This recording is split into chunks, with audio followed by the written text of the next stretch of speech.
जय श्री राम सभी को। आज के वीडियो का टॉपिक है कि बुराई करने से, चुगली करने से, निंदा करने से पाप क्यों लगता है। वेद शास्त्रों में इन चीज़ों को पाप क्यों बताया गया है, इससे क्या नुकसान होता है। आप पाप और पुण्य को अगर समझेंगे, पुण्य का मतलब होता है हमारे जीवन में सुख शांति समृद्धि होना, हमारे जीवन में आनंद की प्राप्ति होना, किसी प्रकार की कोई समस्या ना हो। उसके लिए लोग बोलते हैं कि इसने किसी जन्म में या किसी समय में कैसा अच्छा कार्य किया था जो आज ये व्यक्ति इतने सुख भोग रहा है। पाप क्या है? चीज़ों की कमी, शरीर में बीमारियां, दुख, चिंताएं।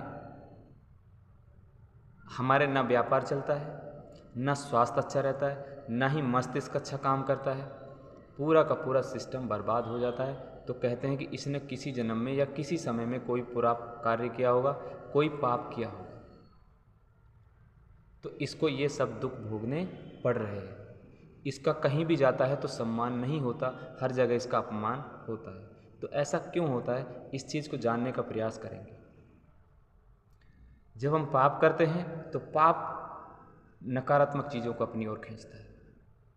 इसलिए जब हम किसी की चुगली करते हैं, बुराई करते हैं, तो क्या होता है, हम दूसरे की बुराई को अपनी तरफ आकर्षित कर रहे हैं, उसकी बुराई से अपनी बुराई को मैच कर रहे हैं। क्योंकि हमारे अंदर बुराई है तभी तो हम दूसरे की बुराई कर रहे हैं। सबसे पहली बात तो यह है कि हमारे अंदर बुराई है, तभी हम दूसरे की बुराई को पहचान पा रहे हैं। एक अलग तरह का माइंडसेट होता है जब हम किसी की बुराई को देखते हैं कि ये इसमें कमी है, उसको सुधार सकता है। लेकिन नहीं, हम उस मकसद से नहीं देखते, हम उस दृष्टिकोण से किसी व्यक्ति को नहीं देखते कि इसके अंदर ये कमी है, अगर सुधार लेगा तो अच्छा हो जाएगा। नहीं, हम सिर्फ उसकी कमियों को देखते हैं और कमी की बुराई करते हैं। जैसा आप ज़्यादातर किसी की शादी में जाते हैं ना, तो उसके खाने के बारे में, उस सिस्टम के बारे में बहुत सारी बुराई होती है। आप सोचो कि जिस व्यक्ति का आप भोजन कर रहे हैं, जिस व्यक्ति की शादी में डीजे का आप आनंद ले रहे हैं, उसी व्यक्ति की आप बुराई कर रहे हैं। इससे बड़ा पाप और क्या हो सकता है।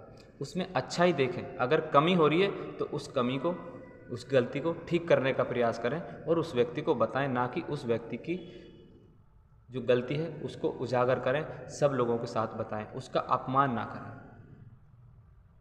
तो हम क्या कर रहे हैं, पीछे से किसी की चुगली करते हैं बैठ के। आप सबसे बड़ा जो बुरा कार्य है ना, वो ये है कि हम अच्छा भोजन करते हैं, स्वादिष्ट भोजन करते हैं, अच्छे कपड़े पहनते हैं, एसी कूलर में बैठे रहते हैं, आनंद में बैठ के एक अलग तरह की ऊर्जा ग्रहण करते हैं, और फिर हम क्या करते हैं, दूसरे की बुराई करते हैं, दूसरे की चुगली करते हैं। अब पता नहीं हम कितनी मेहनत करके एक व्यक्ति पैसा लाता है और उस पैसे से भोजन तैयार करके खाता है, और उस भोजन को करके आप क्या कर रहे हैं, बुराई कर रहे हैं। इससे बड़ा दुख और पाप क्या हो सकता है, इससे बड़ा दुर्भाग्य क्या हो सकता है कि आप अपने ही हाथों से गला काट रहे हैं।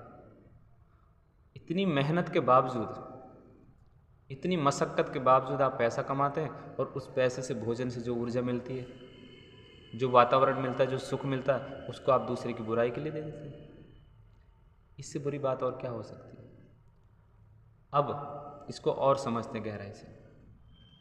अगर आपके पास गंदा पानी है, खारा पानी है, दूषित पानी है जो कारखानों से निकलता है, वो जब जिस ज़मीन में जाएगा उस ज़मीन को बंजर कर देगा।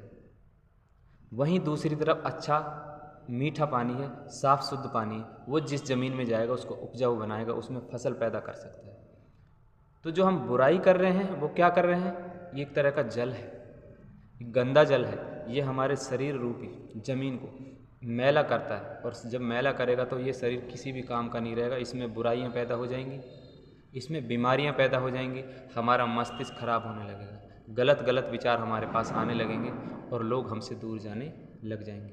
लेकिन अगर यहीं पे अच्छे विचार जाएं, वेद शास्त्रों का अध्ययन करें, स्वाध्याय करें, सत्संग करें, तो क्या होगा, हमारे शरीर के अंदर एक अच्छी ऊर्जा जाएगी, हमारे इस जमीन रूपी शरीर में अच्छा जल जाएगा। रामचरितमानस में गोस्वामी तुलसीदास जी, जो परमात्मा की कृपा होती है, उसको अमृत जल कहते हैं कि अगर इसका हम पान करें, हम इसका श्रवण करें, तो यह हमारे शरीर को शुद्ध करता है। तो हम इससे बड़ा पाप और क्या कर सकते हैं कि हम दूसरे की बुराई कर रहे हैं। तो हमें क्या करना है, इस चीज़ को छोड़कर अच्छी बातें, उसकी प्रशंसा की बातें, जो व्यक्ति कुछ करता है लोग उसमें कमी निकालने का प्रयास करते हैं। उसकी सबसे बड़ी बात तो ये देखो कि उसने शुरू किया है, वो काम शुरू कर दिया, ये बहुत बड़ी बात है। आप उससे प्रेरणा ले सकते हैं, किसी ने ये कार्य तो किया लेकिन उसने कार्य करने के बाद आप उसमें कमियां निकाल रहे हैं। और आप टीवी पे क्या देखते हैं? टीवी पे भी तो आप बुराई देखते हैं। जितना ज़्यादा आप बुराई देखेंगे तो आपके दिमाग से उतनी बुराई निकलेगी। टीवी चैनल्स पे आप राजनीतिक पार्टी की सबसे ज़्यादा बुराई देखते हैं और दिन भर आप मोदी की प्रशंसा करते हैं, राहुल गांधी की बुराई करते हैं, या राहुल गांधी की प्रशंसा करते हैं, मोदी जी की बुराई करते हैं आप। लेकिन उस पॉइंट ऑफ व्यू से, दृष्टिकोण से नहीं देखते कि कौन सा ठीक है, इनमें से किस व्यक्ति के अंदर अच्छी आदतें हैं उनको मैं अपनाऊं, गलत को छोड़ देते। लेकिन हमारा उतना लेवल नहीं आया, हम अभी नीचे की तरफ जी रहे हैं। आदमी की सोच ऐसी हो चुकी है कि सामने वाले को बस गिराना है, तब मैं बड़ा बन सकता हूँ। मुझे अगर सम्मान मिलेगा तो दूसरे का अपमान करके ही मिलेगा, मैं धनवान बनूंगा तो दूसरे को बर्बाद करके ही बनूंगा। ये नकारात्मक सोच है, ये हमें नीचे की तरफ ले जाएगी। अब कितना नीचे ले जाएगी, ये उस व्यक्ति की सोच के पीछे। कहते हैं ना कि जैसा बोओगे आपको वैसा मिलेगा। बबूल बोओगे तो कांटे मिलेंगे, आम बोओगे तो आम मिलेंगे। आप एक ही जगह पे, एक ही खेत में, एक ही क्यारी में 2 पौधे बोइए, एक आम का और एक बबूल का। एक जैसा पानी लगता है, एक जैसा खाद लगता है, एक जैसी हवा होती, एक ही व्यक्ति सेवा करता है, पर एक में क्या मिलता है? एक में कांटे मिलते हैं, दूसरे में आम मिलते हैं। क्यों? अब हवा से ही बबूल वाला भी उसी हवा को लेता है, उसी पानी को लेता है, लेकिन वो उसमें से क्या निकाल के देता है आपको? कांटे। दूसरा क्या निकाल के दे रहा है? आम।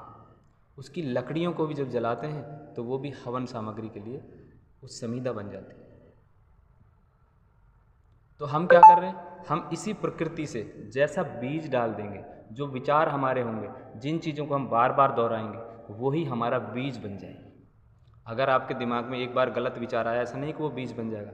अगर हम उसको बार बार दोहराएंगे, हम मंत्र का जप करते हैं, क्या करते हैं? बार बार एक ही चीज़ को दोहराते हैं। ऐसे ही जब हम किसी की बुराई बार बार करते जाते हैं, बार बार करते जाते हैं, तो उसका बीज हमारे शरीर में, मस्तिष्क में जमा हो जाता है। और वो क्या करता है? वो बाहर की नकारात्मक चीज़ों को अट्रैक्ट करेगा, अगर आपने नकारात्मक चीज़ को दोहराया है तो। और सकारात्मक चीज़ को, आपने बात को, किसी वाक्य को दोहराया है तो क्या होगा? वो आपके लिए फल फूल पैदा करेगा, अच्छी चीज़ें पैदा करेगा, आपको सुकून पैदा करेगा, तो वो आपका बीज बन जाएगा। इसलिए कहते हैं कर्म व्यक्ति का धर्म है। कर्म व्यक्ति करता है, कर्म को चुनना व्यक्ति का काम है, फल देना परमात्मा का कार्य है। वो अपने आप मिल ही जाएगा। क्यों? हम अपने शरीर रूपी, मस्तिष्क रूपी इस ज़मीन में क्या बो रहे हैं ये हमें पता है, लेकिन हम समाज के अंदर रहते हैं, उस वातावरण में रहते हैं जहाँ पे लोगों को सिर्फ बुराई ही पसंद है, बुराई ही सुनना, तो बुराई ही आप करोगे। इसलिए बुराई जहाँ हो रही हो वहाँ से उठ जाइए, क्योंकि आपके अंदर बुराई जा रही है तो बुराई बाहर निकलेगी। तो हमें क्या करना है? बुराई करने वाले लोगों से दूर रहना है, क्योंकि एक तरह का संक्रमण है। आप जिस चीज़ के पास बैठेंगे वैसी चीज़ आपके अंदर आने लग जाएंगी। आप गंदगी के पास बैठेंगे तो आपको बदबू आएगी, लेकिन अच्छी चीज़ों के पास, फूलों के पास बैठोगे तो आपको खुशबू आएगी, क्योंकि वो आपका शरीर उसको अंदर तक लेके जाता है और आपको वैसा ही अनुभव कराता है। इसीलिए मित्रों, अपने अंदर उस सकारात्मक ऊर्जा को जागृत करने के लिए, उस लोगों के अंदर सही ऊर्जा का जागरण करने के लिए, हमारे अंदर से नकारात्मक विचार ना आए, हमारे अंदर से चुगली ना आए, तो हमें क्या करना पड़ेगा? हमें लोगों की चीज़ों में, लोगों की वस्तुओं में, लोगों के घर में, लोगों की शादी में एक अच्छी चीज़ को ढूंढना है और उसकी प्रशंसा करनी है। हमें ऐसा बीज बोना है उसके जीवन में भी और अपने जीवन में भी, ताकि वो व्यक्ति उस चीज़ को बार बार याद करे कि इस व्यक्ति ने मेरी प्रशंसा की थी। क्योंकि आज व्यक्ति उस व्यक्ति को ढूंढ रहा है इस समय में जो व्यक्ति उसकी प्रशंसा करता हो। कोई किसी की प्रशंसा करके राजी ही नहीं है। आपने अगर किसी की प्रशंसा की, चाहे उसके कपड़ों की, चाहे उसके मकान की, चाहे उसके बेटी बेटे की, चाहे उसके शादी के कार्यक्रम की, चाहे उसके घर की, तो उसको वो बात बहुत लंबे समय तक ध्यान रहेगी और वो आपकी इज्जत करेगा, क्योंकि आपने उसके मस्तिष्क में एक ऐसा विचार बोया है जो उसको बार बार अनुभव अच्छा कराता है।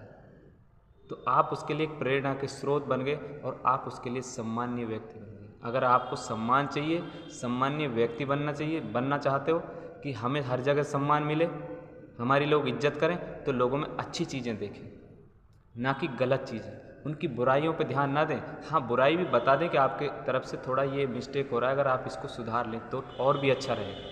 लेकिन अच्छी चीज़ कोई ना कोई तो होती रहती है, पर हमारा दृष्टिकोण जो है वो नीची चीज़ों को देखता है, नकारात्मक चीज़ों को देखता है।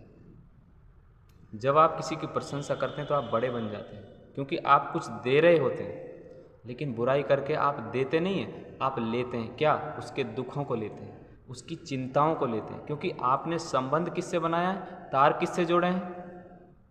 जब हम खंबे पे पहले लाइट लगाते थे तो हम तार लगाते थे, क्यों? उससे कनेक्शन मिलता था, हमारे घर में लाइट चल जाती थी। ऐसे ही उसके अगर नकारात्मक पहलुओं पे हम ध्यान देंगे तो हमने अपने तार किससे जोड़े?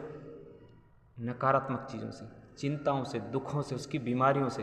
तो हमारे पास क्या आएगा? बीमारियाँ आएंगी, दुख आएंगे, चिंता आएंगे। तो आप चाहते हैं कि आपके पास दुख, बीमारियाँ आए, समस्याएं आए, गरीबी आए? नहीं, हम चाहते हैं कि हमारे पास धन वैभव हो, सुख समृद्धि हो, तो हम उसकी अच्छाई पे ध्यान दें, ताकि उसका जीवन भी ऊपर उठे और हमारा जीवन भी ऊपर उठे। तो मुझे उम्मीद है कि आपको बुराई करने, चुगली करने, निंदा करने से पाप क्यों होता है और हमें अब क्यों नहीं करनी है, ये चीज़ आपको समझ में आई होगी। जब भी कहीं आप बुराई करें तो थोड़ा ध्यान दें अपने ऊपर। कोई और बुराई करे तो टॉपिक चेंज करने की प्रयास करें। नहीं हो पा रहा है, आपकी ताकत नहीं है, आपसे बड़े बुजुर्ग लोग हैं तो आप उठ के आ जाइए। ऐसा नहीं बच्चे करते हैं, जवान करते हैं, बुजुर्ग लोग ज़्यादा करते हैं, क्योंकि उनकी उम्र उसी का पूरा अभ्यास है उनके पास। तो वीडियो ज़्यादा लंबा हो रहा है, इसलिए आशा करता हूँ कि आपको ये वीडियो पसंद आएगा और आपके काम भी आएगा। आप इसमें जो बताई गई हैं बातें उसका थोड़ा सा अनुसरण भी करेंगे, मुझे पूरी उम्मीद है। इसलिए इस वीडियो को अपने लोगों तक पहुंचाएं, जिन लोगों को आप अपना चाहते हैं, जिन लोगों से आप प्रेम करते हैं, जिन लोगों का आप सम्मान करते हैं। तो उन लोगों तक इस वीडियो को शेयर करना, लाइक करना और कमेंट करना कि आपने इसमें से क्या चीज़ें सीखी, क्या आपको समझ में आई। जय श्री राम।